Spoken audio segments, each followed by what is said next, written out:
पाहणी करायला रस्त्यावर उतरला होता, तुमच्या समोर एक अधिकारी मॅनहोलमध्ये पडलेला होता आणि त्यानंतर पुन्हा एकदा हा प्रकार घडलेला आहे। सुरक्षेचा प्रश्न या निमित्ताने उपस्थित होतोय।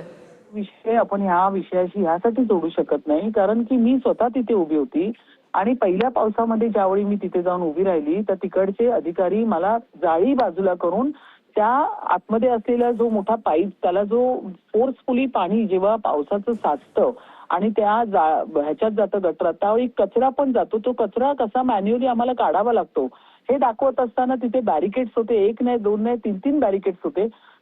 तो मुकादम होता आणि असं पण नाही की तो कुठला आपला मुंबईकर साधा कोण होता, तो मुकादम होता, त्यांच्या अंडर ते काम होतं आणि तो मुकादम त्या बॅरिकेड्स मधून आतमध्ये आला। म्हणून तुम्ही ह्या विषयाला नका जोडू, पण ही जे आज जे झालंय ते खूप मोठी चूक आहे, मान्य करतोय। प्रशासना कंटिन्यू माझं बोलणं चालू आहे, त्या ठिकाणी बोलते मी, कारण आता जितकी काल परवापर्यंत मला वाटतं आयुक्त भिडे मॅडम असतील, खुद्द किशोरीताई पण, आम्ही सगळेच प्रत्येक वॉर्डचे नगरसेवक आहेत या ठिकाणी, मॅनहोल्स असतील, जाळ्या असतील, त्याची प्रत्येक वेळा आम्ही विचारपूस करतोय, प्रत्येक नगरसेवक आपापल्या वॉर्डमध्ये फिरते। हे जे मॅनहोल आहे ह्याचं झाकण काढलं गेलंय आणि ही घटना दुर्दैवी घटना घडली। नक्कीच किशोरीताई देखील आपल्यासोबत फोन लाईन वरून आहेत। किशोरीताई, चूक कोणाची हे चौकशीतून समोर येईल असं ऋतू तावडे म्हणतात, काय तुमची प्रतिक्रिया यावर? मुळामध्ये अशा रस्त्यांवरचे मॅनहोल कोणी उघडले संशयाच्या सुया न करता, मुळात मॅनहोल आपण ज्या जाळ्या बसवल्या त्या लॉक असतात, लॉक, हे लॉक सामान्य जनता उघडूच नाही शकत। त्यामुळे आपण अशा पद्धतीने सुई वळवणं चुकीचं होईल। आपण कारवाई करणार आहोत, करतो, याबद्दल काही मत नाही। असं किती लोकांवर करणार आहोत? महानगरपालिकेमध्ये अशी पण कर्मचाऱ्यांची कमी आहे।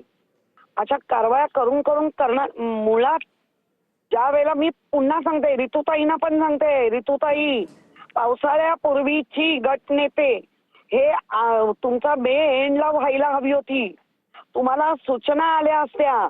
आता प्रत्येक वॉर्डमध्ये कुठे काय हे त्यातल्या नगरसेवक आणि ते गटक जे नेते ते मागून घेतात, पद्धत शिकून घ्या।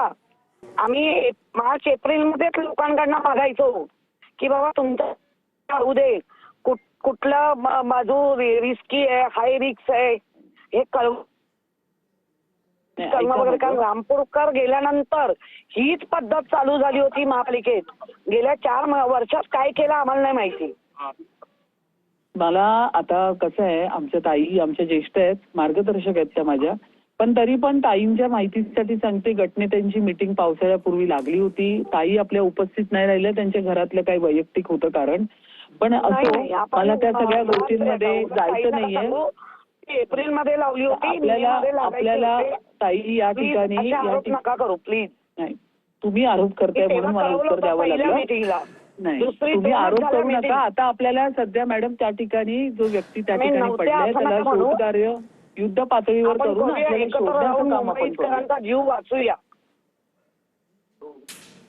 नक्कीच आमचंही तेच आहे, मुंबईकरांना सेफली राहिलं पाहिजे पूर्ण पावसाळ्यामध्ये, त्याच्यासाठीच आमचे प्रयत्न चालू आहेत।